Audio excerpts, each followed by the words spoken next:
بسم اللہ الرحمن الرحیم۔ ایک طرف کافروں کا لشکر جبکہ دوسری جانب مسلمانوں کا لشکر ہے۔ میدان ہے بدر کا اور وقت ہے اسلام کی جیت کا، کہ ایسے میں اللہ کے بہادر نبی آقا مدنی صلی اللہ علیہ وآلہ وسلم نے حکم دیا قتل ہونے والے کافروں میں ابو جہل کی لاش کو تلاش کیا جائے۔ ابو جہل نے جنگ شروع ہونے سے پہلے کہا تھا، اے اللہ، دونوں دینوں یعنی اسلام اور کفار کے خود ساختہ دین میں جو دین تیرے نزدیک افضل اور پسندیدہ ہو اس کی مدد فرما اور نصرت فرما۔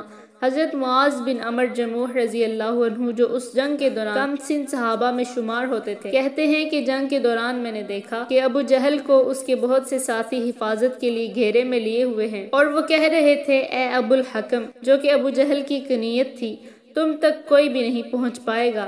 جب میں نے ان کی یہ بات سنی تو ابو جہل کی طرف بڑھا اور اس پر تلوار کا ایک ہاتھ مارا، اس وار سے اس کی پنڈلی کٹ گئی۔ ابو جہل کے بیٹے حضرت اکرمہ رضی اللہ عنہ باپ کی مدد کے لیے بڑھے۔ یہ حضرت اکرمہ رضی اللہ عنہ جو فتح مکہ کے موقع پر مسلمان ہوئے، انہوں نے مجھ پر تلوار کا وار کیا، اس سے میرا بازو کٹ گیا، صرف تھوڑی سی کھال کے ساتھ بازو اٹکا رہ گیا۔ میں جنگ میں مصروف رہا لیکن لٹکنے والے ہاتھ کی وجہ سے لڑنا مشکل ہو رہا تھا۔ میں تمام دن لڑتا رہا اور وہ بازو لٹکتا رہا۔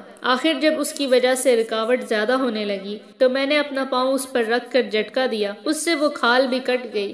میں نے اپنے بازو کو اٹھا کر پھینک دیا۔ ابو جہل زخمی حالت میں تھا کہ اس دوران اس کے پاس سے معوذ بن عفرہ رضی اللہ عنہ گزرے، انہوں نے اس پر وار کیا، اس وار سے وہ گر گیا اور وہ اسے مردہ سمجھ کر آگے بڑھ گئے، لیکن وہ ابھی زندہ تھا۔ حضرت معوذ رضی اللہ عنہ جنگ کرتے آگے بڑھتے چلے گئے یہاں تک کہ شہید ہو گئے۔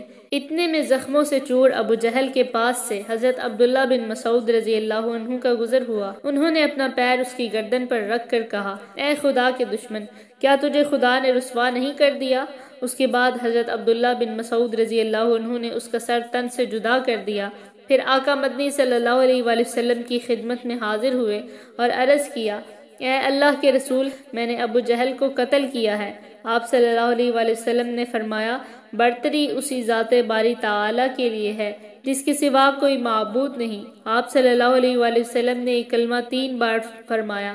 پھر آپ صلی اللہ علیہ وآلہ وسلم نے ابو جہل کی تلوار حضرت عبداللہ بن مسعود رضی اللہ عنہ کو عطا فرما دی۔ اس خوبصورت اور قیمتی تلوار پر چاندی کا کام کیا گیا تھا۔ بدر کی جنگ میں اللہ تعالیٰ نے فرشتوں کے ذریعے بھی مدد فرمائی تھی۔ اس روز حضرت زبیر بن عوام رضی اللہ عنہ نے نہایت سرفروشی سے جنگ کی، ان کے جسم پر بہت بڑے بڑے زخم آئے۔ اس جنگ میں حضرت عکاشہ بن محصن رضی اللہ عنہ کی تلوار لڑتے لڑتے ٹوٹ گئی تو آقا مدنی صلی اللہ علیہ وآلہ وسلم نے انہیں کھجور کی ایک چھڑی عنایت فرمائی۔ وہ چھڑی ان کے ہاتھ میں آتے ہی معجزاتی طور پر ایک چمکدار تلوار بن گئی۔ حضرت عکاشہ رضی اللہ عنہ اس تلوار سے لڑتے رہے یہاں تک کہ اللہ تعالیٰ نے مسلمانوں کو فتح عطا فرمائی۔ اس تلوار کا نام اون رکھا گیا۔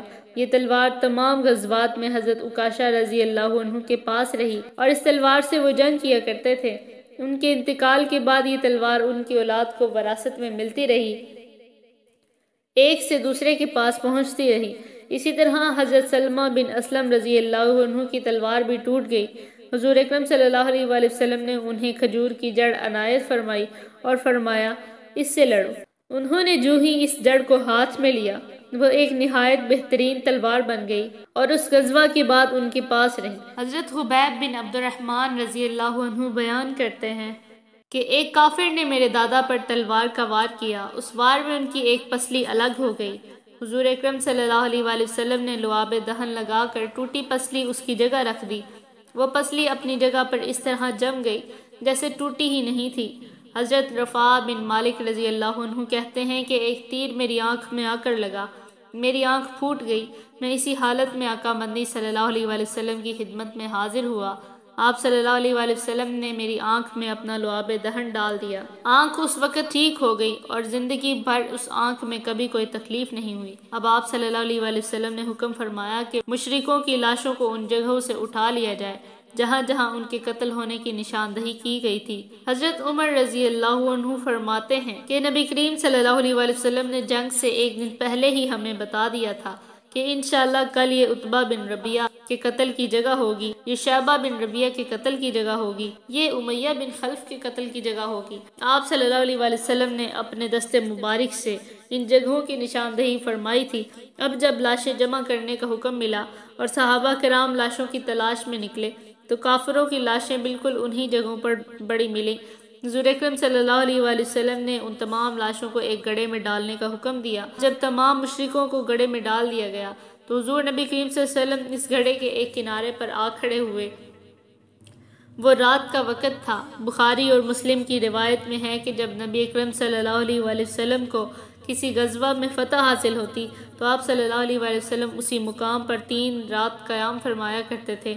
تیسرے دن آپ نے لشکر کو تیاری کا حکم دیا۔ وہاں سے کوچ کرتے وقت آپ صلی اللہ علیہ وآلہ وسلم صحابہ کرام رضی اللہ عنہم کے ساتھ اس گڑھے کے کنارے کھڑے ہو کر ان لاشوں سے مخاطب ہوئے اور فرمایا، اے فلاں بن فلاں، اے فلاں بن فلاں، کیا تم نے دیکھ لیا کہ اللہ اور اس کے رسول کا وعدہ کتنا سچا تھا؟ میں نے تو اس وعدے کو سچا پایا جو اللہ نے مجھ سے فرمایا تھا۔ آپ صلی اللہ علیہ وآلہ وسلم نے لوگوں کے نام بھی لیے، مثلا فرمایا، اے عتبہ بن ربیعہ، اے شیبہ بن ربیعہ، اے امیہ بن خلف اور اے ابو جہل بن حشام، تم لوگ نبی کے خاندان ہوتے ہوئے بہت برے ثابت ہوئے۔ تم مجھے جھٹلاتے تھے جبکہ لوگ میری تصدیق کرتے تھے۔ تم نے مجھے میرے وطن سے نکالا جبکہ دوسروں نے مجھے پناہ دی۔ تم نے میرے مقابلے میں جنگ کی جبکہ غیروں نے میری مدد کی۔ آپ صلی اللہ علیہ وآلہ وسلم کے یہ الفاظ سن کر حضرت عمر رضی اللہ عنہ نے عرض کیا، اے اللہ کے رسول، آپ ان مردوں سے باتیں کر رہے ہیں جو بے روح لاشیں ہیں۔ اس کے جواب میں آپ صلی اللہ علیہ وآلہ وسلم نے ارشاد فرمایا، جو کچھ میں کہہ رہا ہوں اس کو تم لوگ اتنا نہیں سن رہے جتنا یہ سن رہے ہیں، مگر یہ لوگ اب جواب نہیں دے سکتے۔ حضور صلی اللہ علیہ وآلہ وسلم نے فتح کی خبر مدینہ منورہ بھیج دی۔ مدینہ منورہ میں فتح کی خبر حضرت زید بن حارثہ رضی اللہ عنہ لائے تھے۔ انہوں نے یہ خوشخبری بلند آواز میں یوں سنائی، اے گروہ انصار، تمہیں خوشخبری ہو، رسول اللہ صلی اللہ علیہ وآلہ وسلم کی سلامتی اور مشرکوں کے قتل اور گرفتاری کی۔ قریشی سرداروں میں سے فلاں فلاں قتل اور فلاں فلاں گرفتار ہو گئے ہیں۔ ان کے منہ سے یہ خوشخبری سن کر اللہ کا دشمن کعب بن اشرف یہودی طیش میں آ گیا اور انہیں جھٹلانے لگا۔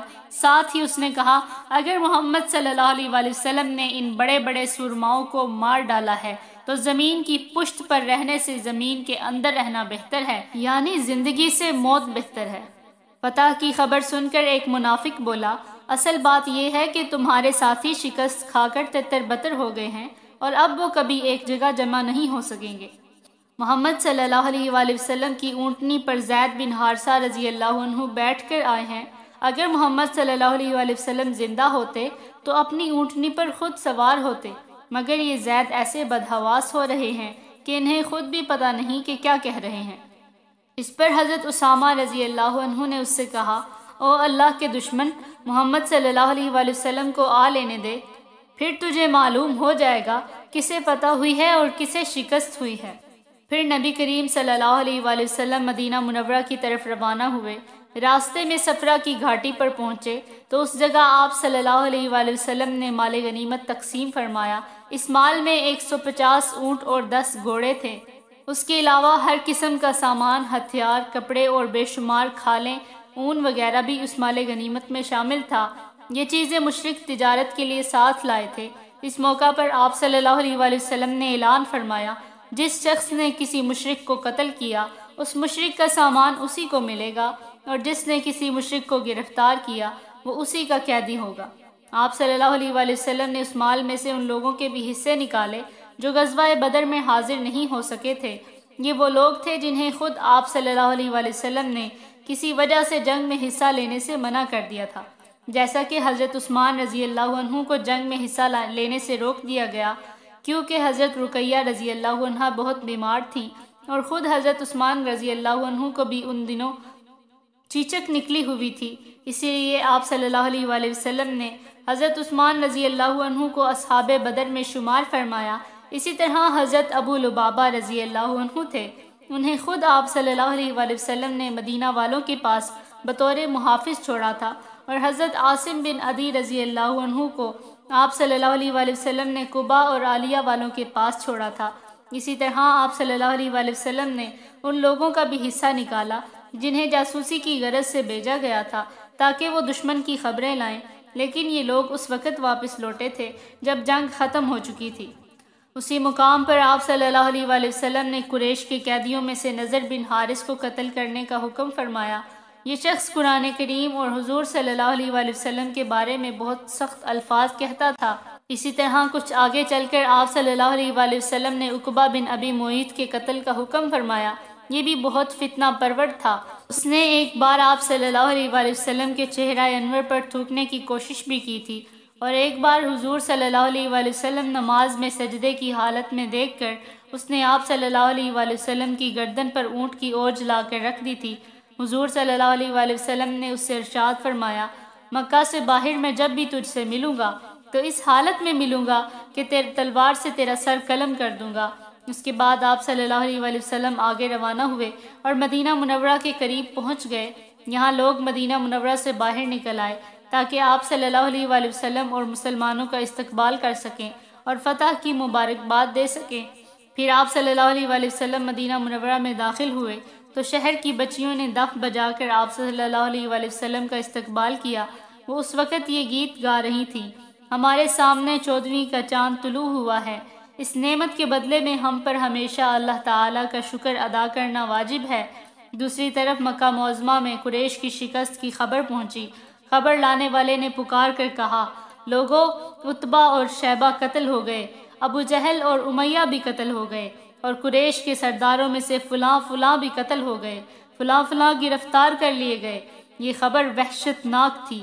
خبر سن کر ابو لہب گھسیٹتا ہوا باہر آیا۔ اسی وقت ابو سفیان بن حارث رضی اللہ عنہ وہاں پہنچے۔ یہ حضور صلی اللہ علیہ وآلہ وسلم کے چچا زاد بھائی تھے، اس وقت تک مسلمان نہیں ہوئے تھے۔ یہ بدر میں مشرکین کی طرف سے شریک ہوئے تھے۔ ابو لہب نے انہیں دیکھتے ہی پوچھا، میرے نزدیک آؤ اور سناؤ کیا خبر ہے۔ ابو سفیان بن حارث رضی اللہ عنہ نے جواب میں میدان جنگ کی جو کیفیت سنائی وہ یہ تھی، خدا کی قسم بس یوں سمجھ لو کہ جیسے ہی ہمارا دشمن سے ٹکراؤ ہوا، ہم نے گویا اپنی گردنیں ان کے سامنے پیش کر دی، اور انہوں نے جیسے چاہا ہمیں قتل کرنا شروع کر دیا، جیسے چاہا گرفتار کیا۔ پھر بھی میں قریش کو الزام نہیں دوں گا، کیونکہ ہمارا واسطہ جن لوگوں سے پڑا ہے وہ سفید رنگ کے تھے اور سیاہ اور سفید گھوڑوں پر سوار تھے۔ وہ زمین اور آسمان کے درمیان پھر رہے تھے۔ اللہ کی قسم ان کے سامنے کوئی چیز ٹھہرتی نہیں تھی۔ ابو رافع رضی اللہ عنہ کہتے ہیں، یہ سنتے ہی میں نے کہا، تب تو خدا کی قسم وہ فرشتے تھے۔ میری بات سنتے ہی ابو لہب غصے میں آ گیا۔ اس نے پوری طاقت سے تھپڑ میرے منہ پر دے مارا، پھر مجھے اٹھا کر پٹخ دیا اور میرے سینے پر چڑھ کر مجھے بے تحاشا مارنے لگا۔ وہاں میری مالکن یعنی ام فضل بھی موجود تھی۔ انہوں نے ایک لکڑی کا پایا اٹھا کر اتنے زور سے ابو لہب کو مارا کہ اس کا سر پھٹ گیا۔ ساتھ ہی ام فضل نے سخت لہجے میں کہا، تو اسے اس لیے کمزور سمجھ کر مار رہا ہے کہ اس کا آقا یہاں موجود نہیں۔ اس طرح ابو لہب ذلیل ہو کر وہاں سے رخصت ہوا۔ جنگ بدر میں اس قدر ذلت آمیز شکست کے بعد ابو لہب 7 روز سے زیادہ زندہ نہ رہا، طاعون میں مبتلا ہو کر مر گیا۔ اسے دفن کرنے کی جرت بھی کوئی نہیں کر رہا تھا۔ آخر اسی حالت میں اس کی لاش سڑنے لگی، شدید بدبو پھیل گئی۔ تب اس کے بیٹوں نے ایک گڑھا کھودا اور لکڑی کے ذریعے اس کی لاش کو گڑھے میں دھکیل دیا، پھر دور ہی سے سنگ باری کر کے اس گڑھے کو پتھروں سے پاٹ دیا۔ اس شکست پر مکہ کی عورتوں نے کئی ماہ تک اپنے قتل ہونے والوں کا سوگ منایا۔ اس جنگ میں اسود بن زمع نامی کافر کی 3 اولادیں ہلاک ہوئی تھیں۔ یہ وہ شخص تھا کہ مکہ میں جب نبی کریم صلی اللہ علیہ وآلہ وسلم کو دیکھتا تھا تو آپ صلی اللہ علیہ وآلہ وسلم کا مذاق اڑایا کرتا تھا اور کہتا تھا، لوگو دیکھو تمہارے سامنے روئے زمین کے بادشاہ پھر رہے ہیں جو کیسر و کسرا کے ملکوں کو فتح کریں گے۔ اس کی تکلیف دہ باتوں پر آپ صلی اللہ علیہ وآلہ وسلم نے اسے اندھا ہونے کی بددعا دی تھی۔ اس بددعا سے وہ اندھا ہو گیا تھا۔ بعض روایات میں آتا ہے کہ آپ صلی اللہ علیہ وآلہ وسلم نے اس کے اندھا ہونے اور اس کے اولاد کے ختم ہو جانے کی بددعا فرمائی تھی۔ اللہ تعالیٰ نے آپ صلی اللہ علیہ وآلہ وسلم کی دعا قبول فرمائی، چنانچہ پہلے وہ اندھا ہوا، پھر اس کی اولاد غزوہ بدر میں ماری گئی۔ جنگ کے بعد آپ صلی اللہ علیہ وآلہ وسلم نے قیدیوں کے بارے میں مشورہ فرمایا۔ حضرت ابو بکر رضی اللہ عنہ کا مشورہ یہ تھا کہ ان کو فدیہ لے کر رہا کر دیا جائے۔ حضرت عمر رضی اللہ عنہ کی رائے یہ تھی کہ انہیں قتل کر دیا جائے۔ آپ صلی اللہ علیہ وآلہ وسلم نے بعض مصلحتوں کے تحت حضرت ابو بکر صدیق رضی اللہ عنہ کا مشورہ پسند فرمایا۔ اور ان لوگوں کی جان بخشی کر دی، ان سے فدیہ لے کر انہیں رہا کر دیا گیا۔ تاہم اس سلسلے میں اللہ تعالیٰ نے حضرت عمر رضی اللہ عنہ کی رائے کو پسند کرتے ہوئے سورہ انفال کی چند آیات نازل فرمائیں۔ ان آیات میں اللہ تعالیٰ نے واضح کیا کہ ان قیدیوں کو قتل کیا جانا چاہیے تھا۔ بدر کے قیدیوں میں حضور نبی کریم صلی اللہ علیہ وآلہ وسلم کی بیٹی حضرت زینب رضی اللہ عنہ کے خاوند ابو العاص رضی اللہ عنہ بھی تھے، جو اس وقت تک مسلمان نہیں ہوئے تھے۔ اس وقت حضرت زینب رضی اللہ عنہ مکہ میں تھیں۔ جب زینب رضی اللہ عنہ کو معلوم ہوا کہ فدیہ لے کر رہا کرنے کا فیصلہ ہوا ہے تو انہوں نے شوہر کے فدیے میں اپنا ہار بیچ دیا۔ یہ ہار حضرت زینب رضی اللہ عنہ کا ان کی والدہ حضرت خدیجہ رضی اللہ عنہ نے ان کی شادی کے موقع پر تحفہ دیا تھا۔ فدیے میں یہ ہار ابو العاص رضی اللہ عنہ کا بھائی لے کر آیا تھا۔ اس نے ہار حضور صلی اللہ علیہ وآلہ وسلم کی خدمت میں پیش کیا۔ ہار کو دیکھ کر حضور صلی اللہ علیہ وآلہ وسلم کی آنکھوں میں آنسو آ گئے۔ حضرت خدیجہ رضی اللہ عنہ یاد آ گئے۔ حضور صلی اللہ علیہ وآلہ وسلم نے صحابہ کرام رضی اللہ عنہم سے فرمایا، تم مناسب سمجھو تو زینب کے شوہر کو رہا کر دو اور اس کا یہ ہار بھی واپس کر دو۔ صحابہ رضی اللہ عنہم نے فوراً کہا، ضرور یا رسول اللہ۔ چنانچہ ابو العاص رضی اللہ عنہ کو رہا کر دیا گیا اور حضرت زینب رضی اللہ عنہ کا ہار لوٹا دیا گیا۔ البتہ آپ نے ابو العاص رضی اللہ عنہ سے یہ وعدہ لیا تھا کہ مکہ جاتے ہی وہ زینب رضی اللہ عنہ کو بھیج دیں۔ انہوں نے وعدہ کر لیا۔ یہاں یہ بھی واضح رہنا چاہیے کہ حضرت زینب رضی اللہ عنہ کی شادی اسلام کی دعوت سے پہلے ہوئی تھی۔ جب حضور صلی اللہ علیہ وآلہ وسلم نے اسلام کی دعوت شروع کی تو مشرکین مکہ نے ابو لہب کے دونوں بیٹوں کی طرح ابو العاص رضی اللہ عنہ پر بھی زور دیا کہ وہ حضرت زینب رضی اللہ عنہ کو طلاق دے دیں، لیکن انہوں نے ایسا کرنے سے انکار کر دیا۔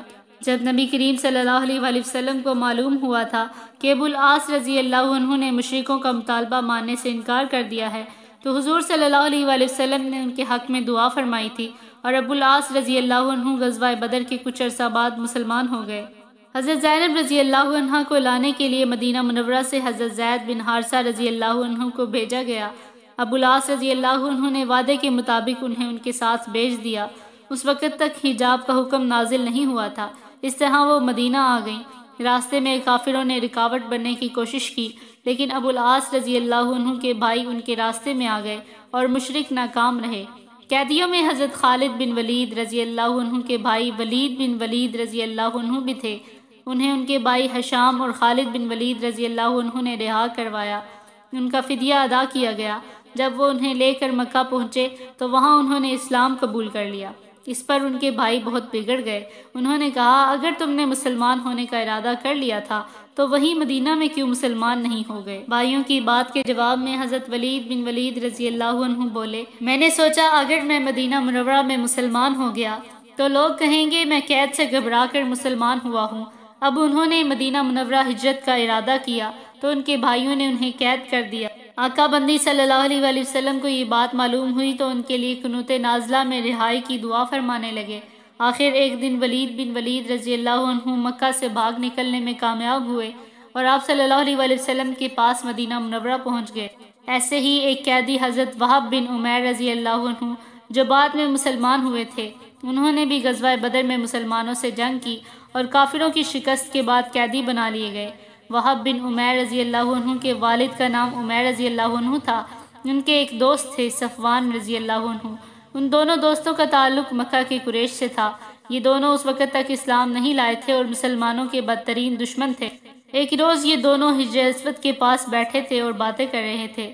دونوں بدر میں قریش کی شکست کے بارے میں باتیں کر رہے تھے اور قتل ہونے والے بڑے بڑے سرداروں کا ذکر کرنے لگے۔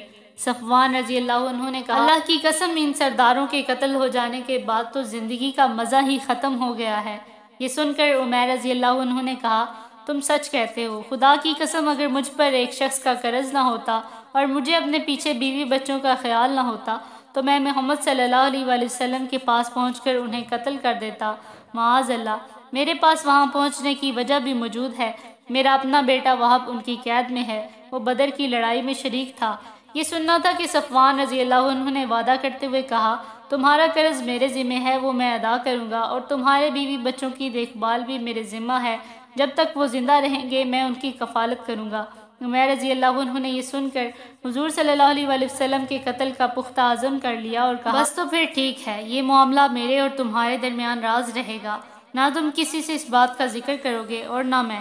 صفوان رضی اللہ عنہ نے وعدہ کر لیا۔ عمیر رضی اللہ عنہ نے گھر جا کر اپنی تلوار نکالی، اس کی دھار کو تیز کیا اور پھر اس کو زہر میں بجھایا، پھر مکہ سے مدینہ کا رخ کیا۔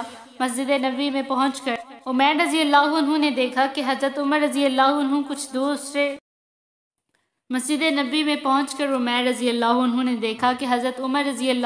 کچھ دوسرے مسلمانوں کے ساتھ بیٹھے غزوہ بدر کی باتیں کر رہے تھے۔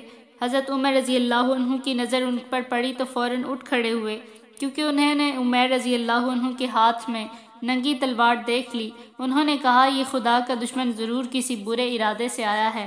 پھر وہ فوراً وہاں سے نبی کریم صلی اللہ علیہ وآلہ وسلم کے پاس گئے اور عرض کیا، اللہ کے رسول، خدا کا دشمن عمیر ننگی تلوار لیے آیا ہے۔ حضور صلی اللہ علیہ وآلہ وسلم نے فرمایا، عمر اسے میرے پاس اندر لے آؤ۔ حضرت عمر رضی اللہ عنہ فوراً باہر نکلے، تلوار کا پٹکا پکڑ کر انہیں اندر کھینچ لائے۔ اس وقت وہاں کچھ انصاری بھی موجود تھے۔ حضرت عمر رضی اللہ عنہ نے ان سے فرمایا، تم لوگ بھی میرے ساتھ اندر آ جاؤ، کیونکہ مجھے اس کی نیت پر شک ہے۔ چنانچہ وہ بھی اندر آ گئے۔ حضور صلی اللہ علیہ وآلہ وسلم نے جب دیکھا کہ حضرت عمر رضی اللہ عنہ نے حضرت عمیر رضی اللہ عنہ کو اس طرح پکڑا ہوا ہے تو انہوں نے فرمایا، عمر اسے چھوڑ دو، عمیر آگے آ جاؤ۔ چنانچہ عمیر آپ صلی اللہ علیہ وآلہ وسلم کے قریب آ گئے اور جاہلیت کے آداب کی طرح صبح بخیر کہا۔ حضور صلی اللہ علیہ وآلہ وسلم نے ارشاد فرمایا، عمیر، ہمیں اسلام نے تمہارے اس سلام سے بہتر سلام عنایت فرمایا ہے جو جنت والوں کا سلام ہے۔ اب تم بتاؤ تم کس لیے آئے ہو؟ عمیر رضی اللہ عنہ بولے، میں اپنے بیٹے کے سلسلے میں بات کرنے آیا ہوں۔ اس پر آپ صلی اللہ علیہ وآلہ وسلم نے ارشاد فرمایا، پھر اس تلوار کا کیا مطلب؟ سچ بتاؤ کس لیے آئے ہو؟ عمیر رضی اللہ عنہ بولے، میں واقعی اپنے بیٹے کی رہائی کے سلسلے میں آیا ہوں۔ چونکہ حضرت عمیر رضی اللہ عنہ کے ارادے سے متعلق اللہ تعالیٰ نے حضور صلی اللہ علیہ وآلہ وسلم کو بذریعہ وحی پہلے ہی بتا دیا تھا، اس لیے آپ صلی اللہ علیہ وآلہ وسلم نے ارشاد فرمایا، نہیں عمیر، یہ بات نہیں، بلکہ بات یہ ہے کہ کچھ دن پہلے تم اور صفوان حجر اسود کے پاس بیٹھے باتیں کر رہے تھے اور تم دونوں اپنے مقتولوں کی باتیں کر رہے تھے، اور ان مقتولوں کی جو بدر کی لڑائی میں مارے گئے، جنہیں ایک گڑھے میں ڈال دیا گیا۔ اس وقت تم نے صفوان سے کہا تھا کہ اگر تمہیں کسی کا قرض ادا نہ کرنا ہوتا اور تمہیں اپنے پیچھے بیوی بچوں کی فکر نہ ہوتی تو میں جا کر محمد صلی اللہ علیہ وآلہ وسلم کو قتل کر دیتا۔ اس پر صفوان نے کہا کہ اگر تم یہ کام کر ڈالو تو قرض کی ادائیگی وہ کر دے گا اور تمہارے بیوی بچوں کا خیال بھی وہی رکھے گا، ان کی کفالت کرے گا، مگر اللہ تعالیٰ تمہارا ارادہ پورا نہیں ہونے دے گا۔